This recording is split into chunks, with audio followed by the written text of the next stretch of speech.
కమ్మని చరితము రాదామంటే కవి వాల్మీకి కానయ్యా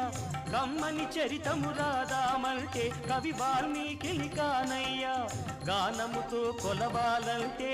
ఘన త్యాగయ్యను కానయ్యా గానముతో కొలవాలంటే ఘన త్యాగయ్యను కానయ్యా ఆశతో కోవెల కడదామంటే తహసీల్దారును కానయ్యా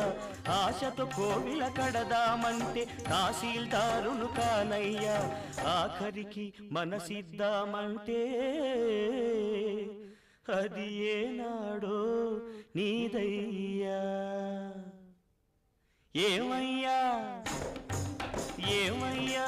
ఓ రామయ్యా